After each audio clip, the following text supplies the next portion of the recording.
Hello दोस्तों, नमस्कार। बहुत स्वागत है आपका एग्ज़ाम गुरुजी चैनल के डेली करंट अफेयर्स के वीडियो में। आज 16 जुलाई 2020 है और आज की वीडियो की पीडीएफ डाउनलोड करना मत भूलिएगा। ये पीडीएफ आपको हमारे टेलीग्राम चैनल से मिल जाएगी, जिसकी लिंक नीचे डिस्क्रिप्शन में दी गई है। उसके अलावा ये पीडीएफ आपको हमारी एप्लीकेशन एग्ज़ाम गुरुजी ऐप से मिल जाएगी। प्ले स्टोर से इसको आप डाउनलोड कर सकते हैं। या काफ़ी सारी चीज़ें आपके लिए अवेलेबल हैं। ये हम आपके लिए लेकर आए हैं एकलव्य स्कॉलरशिप टेस्ट, जिसमें सभी को इनाम मिलने वाला है। इसमें पहले फर्स्ट प्राइज़ के रूप में 3 लोगों को एमपीपीएससी मेंस का कोर्स, प्री प्लस मेंस का कोर्स, 10 लोगों को एमपीपीएससी प्री या एसआई का कोर्स, 87 लोगों को एमपीपीएससी प्री या एसआई की टेस्ट सीरीज। इसके अलावा जितने भी इस प्रतियोगिता में भाग लेंगे सभी को आने वाले 1 साल तक किसी भी कोर्स में 100 रुपये का डिस्काउंट दिया जाएगा। रजिस्ट्रेशन आप कर सकते हैं। 15 अगस्त को ये पेपर होगा एमपीजी के और करंट अफेयर का, तो आज ही रजिस्टर करना मत भूलिए। आगे बढ़ेंगे, बात थॉट ऑफ द डे की करेंगे। आज का जो हमारा मोटिवेशनल पावरफुल थॉट है कि जीतने के लिए आपका जिद्दी होना सबसे ज़्यादा जरूरी है। देखिए, हम में से क्या कोई लोग होते हैं कि जीतना तो चाहते हैं, लेकिन जीतने चाहने के लिए क्या करना पड़ेगा? सिर्फ चाहने भर से कुछ नहीं होगा, आपके लिए उसको काम करना पड़ेगा। और जब हम काम करते हैं तो कई बार असफल होते हैं, कई बार कई सारी प्रॉब्लम्स आती हैं।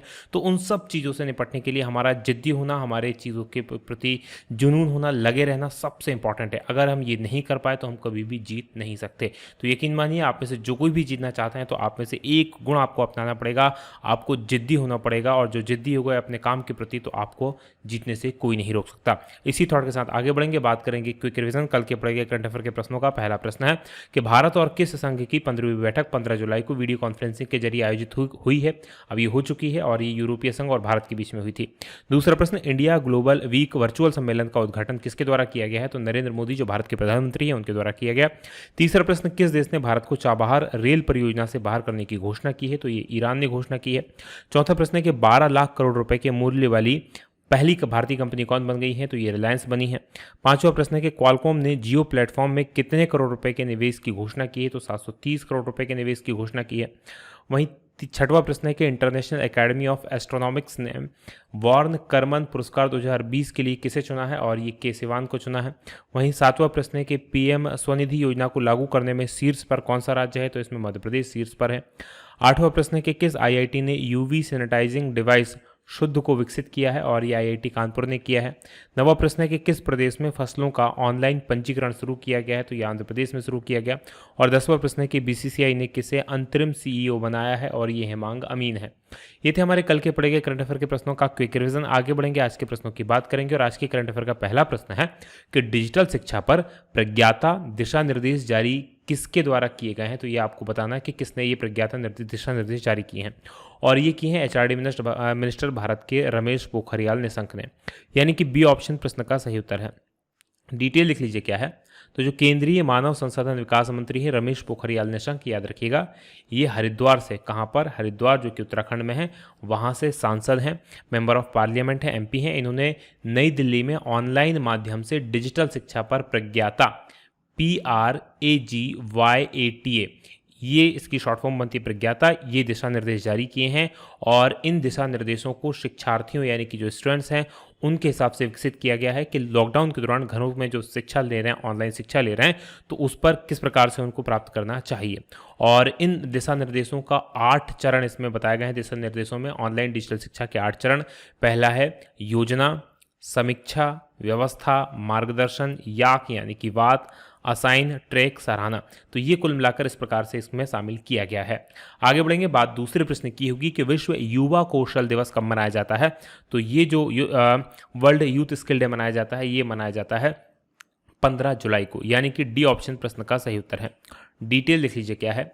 तो संयुक्त राष्ट्र के द्वारा हर साल 15 जुलाई को विश्व स्तर पर वर्ल्ड यूथ स्किल डे यानी कि विश्व युवा कौशल दिवस के रूप में मनाया जाता है।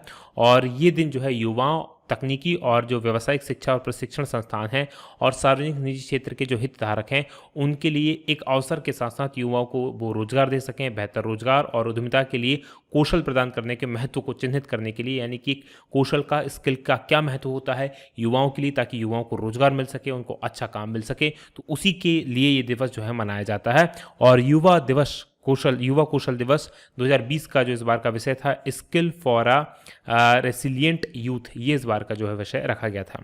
आगे बढ़ेंगे, बात तीसरे प्रश्न की होगी कि विक्रम दुरईस्वामी किस देश में भारत के राजदूत नियुक्त किए गए हैं? और ये नियुक्त किए गए हैं बांग्लादेश में। यानी कि बी ऑप्शन प्रश्न का सही उत्तर है। डिटेल लिख लीजिए क्या है। तो भारतीय विदेश सेवा के अधिकारी विक्रम दुरईस्वामी को बांग्लादेश में भारत के अगले राजदूत के रूप में नियुक्त किया गया है, ये आपको याद रखना है। और वर्तमान में वे दिल्ली स्थित विदेश मंत्रालय जो भारत का है उसमें अंतर्राष्ट्रीय संगठन और शिखर सम्मेलन के अतिरिक्त सचिव प्रभारी के तौर पर काम कर रहे हैं। और वो किसका स्थान लेंगे, तो वो रीवा गांगुली दास का स्थान लेंगे, जो अभी तक बांग्लादेश की राजधानी ढाका में इस पद पर थी। अब उनके पद पर कौन आ जाएंगे, तो विक्रम दुरईस्वामी आ जाएंगे। बात बांग्लादेश की कर लेते हैं। तो बांग्लादेश, इसकी राजधानी ढाका है, प्रधानमंत्री शेख हसीना है और मुद्रा यहाँ की टका है। मैप में मैं आपको बांग्लादेश लिए चलता हूँ। तो जैसा कि आप स्क्रीन पर देख पा रहे हैं, हमारा भारत, और हमारे भारत से अगर आपको बांग्लादेश जाना है तो भारत की तीनों तरफ, जो बांग्लादेश है वो भारत की तीनों तरफ से घिरा हुआ है। ये बांग्लादेश है जिसकी राजधानी ढाका देख पा रहे होंगे। एकमात्र देश के साथ इसकी सीमा लगती है और वो म्यांमार है, बाकी नीचे बंगाल की खाड़ी है। आगे बढ़ेंगे, बात करेंगे अगले प्रश्न की। अगला प्रश्न आपके सामने चौथा है कि रुद्रेंद्र टंडन किस देश में भारत के राजदूत नियुक्त किए गए हैं। और रुद्रेंद्र टंडन जो है वो अफगानिस्तान में भारत के राजदूत नियुक्त किए गए हैं, यानी कि ए ऑप्शन प्रश्न का सही उत्तर है। डिटेल लिख लीजिए क्या है। तो भारतीय विदेश सेवा के अधिकारी हैं रुद्रेंद्र टंडन और इनको अफगानिस्तान में भारत के राजदूत के रूप में नियुक्त किया गया है। वर्तमान में कहाँ थे, तो वर्तमान में जकार्ता में आसियान के लिए भारतीय दूत के रूप में काम कर रहे थे। आसियान क्या है, तो ये जो दक्षिण एशियाई देश हैं उनका ये संगठन है, करीब 10-11 देश इसमें शामिल हैं और इसमें भारतीय दूत के रूप में काम कर रहे थे। जकार्ता जो कि इंडोनेशिया की राजधानी है, वहाँ पर इसका मुख्यालय है। इनकी नियुक्ति अफगानिस्तान में भारत के जो वर्तमान राजदूत हैं विनय कुमार, इनके स्थान पर की गई है। बात अफगानिस्तान की करेंगे। यहाँ की राजधानी काबुल है, राष्ट्रपति अशरफ गनी है और मुद्रा यहाँ की अफगानी है। चलिए मैप में मैं आपको अफगानिस्तान लिए चलता हूँ। तो जैसा कि आप स्क्रीन पर देख पा रहे हैं, हमारा भारत, और हमारे भारत से अगर आपको अफगानिस्तान जाना है तो मूव करना पड़ेगा पश्चिम में। पश्चिम में आप जाएंगे, ये पाकिस्तान है। पाकिस्तान को क्रॉस करने के बाद ये जो देश आपको दिखाई दे रहा है ये अफगानिस्तान है, जिसकी राजधानी यहाँ पर आप काबुल देख पा रहे हैं। अब वैसे तो अफगानिस्तान की सीमा भारत के साथ में लगती है, लेकिन चूंकि ये जो हिस्सा है जिसकी सीमा अफगानिस्तान के साथ में लगती है वो वर्तमान में पाकिस्तान के कब्जे में है। तो ये भी आपको पता होना चाहिए। गिलगिट बाल्टिस्तान इस क्षेत्र का नाम है जो पाकिस्तान के कब्जे में है और इसलिए भारत को सीधा एक्सेस नहीं है अफगानिस्तान तक, ये भी आपको याद रखेंगे। आसपास कौन कौन से देश हैं इस वीडियो को आप रोक कर देख सकते हैं। और आप में से कई लोग मुझसे पूछते हैं कि कौन सा मैप है, तो मैं आपको बता दूं ये अर्थ 3D वर्ल्ड एटलस के नाम से आपको मिल जाएगा कंप्यूटर पर माइक्रोसॉफ्ट स्टोर में, और मोबाइल में अगर आप चाहते हैं एंड्रॉइड मोबाइल में तो प्ले स्टोर में उसका कुछ चार्ज है जो आपको देना पड़ेगा। आगे बढ़ेंगे, बात करेंगे अब हम अगले प्रश्न की। अगला प्रश्न आपके सामने पांचवा है कि हेमंत कोटालवार किस देश में भारत के राजदूत नियुक्त किए गए हैं, और ये बनाए गए हैं चेक गणराज्य में। चेक गणराज्य एक यूरोपीय देश है, यानी कि सी ऑप्शन प्रश्न का सही उत्तर है। डिटेल लिख लीजिए क्या है। तो जो राजनयिक हैं हेमंत हरीशचंद्र कोटालवार, इनको चेक गणराज्य में भारतीय राजदूत के रूप में नियुक्त किया गया है। वर्तमान कहाँ पर इनकी नियुक्ति है, तो वर्तमान में ये राष्ट्रीय सुरक्षा परिषद सचिवालय, इसमें प्रतिनियुक्ति पर संयुक्त सचिव के रूप में काम कर रहे हैं। बात चेक गणराज्य की कर लेते हैं। तो यहाँ की राजधानी प्राग है, राष्ट्रपति मिलोस जेमान है और मुद्रा यहाँ की चेक क्रोना है। चलिए मैप में मैं आपको चेक गणराज्य लिए चलता हूँ।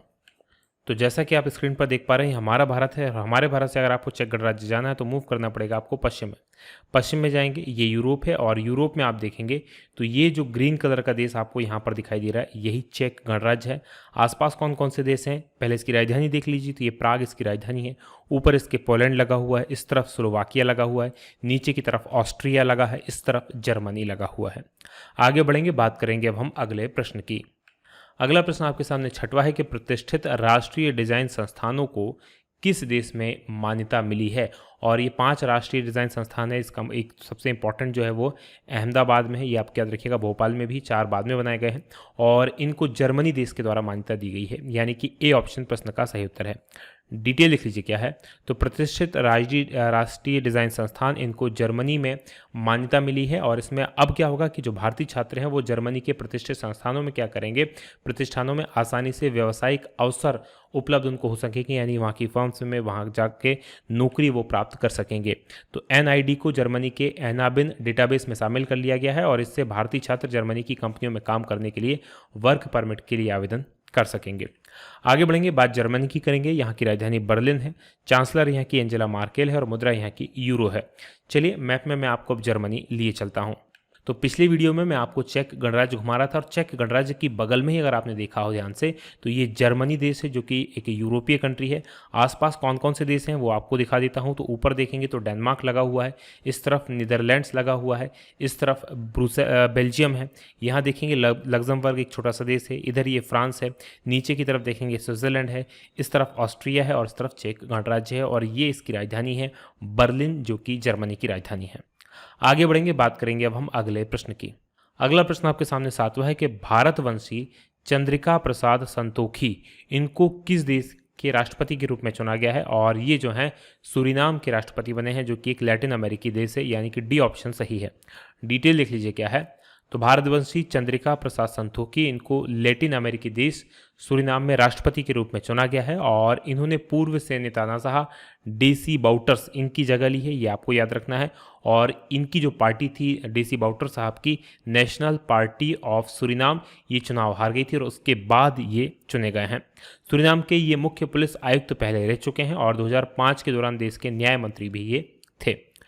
बात सूरीनाम की करते हैं तो यहाँ की राजधानी पारामारिबो है और राष्ट्रपति कौन बन गए हैं तो चंद्रिका प्रसाद संतोखी। मुद्रा यहाँ की सूरीनाम डॉलर है। चलिए मैप में मैं आपको सूरीनाम लिए चलता हूँ।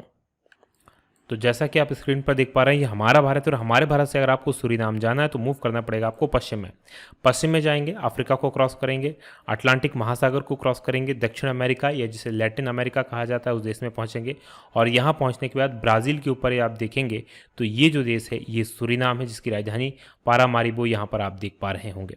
अच्छा, आप याद रखिएगा सूरीनाम, फिजी, इस तरफ जो छोटे छोटे काफ़ी सारे देश हैं इनमें बहुत बड़ी मात्रा में भारतीय रहते हैं। इवन सूरीनाम में बहुत बड़ी मात्रा में भारतीय रहते हैं और इसीलिए यहाँ पर आप कई सारे जो है राष्ट्रपति भारतीय देख पाएंगे। ये अंग्रेजों के समय से यहाँ पर रह रहे हैं। जब इनको यहाँ पर जब ये राज्य क्षेत्र भी जो था अंग्रेजों का गुलाम था, यूरोपियों का गुलाम था, तब इनको यहाँ पर लाया गया था मजदूरों के रूप में। अब ये यहीं बस गए हैं। तो ये गुआना है, ये सूरीनाम है। चलिए आगे बढ़ जाएंगे, बात करेंगे अगले प्रश्न की।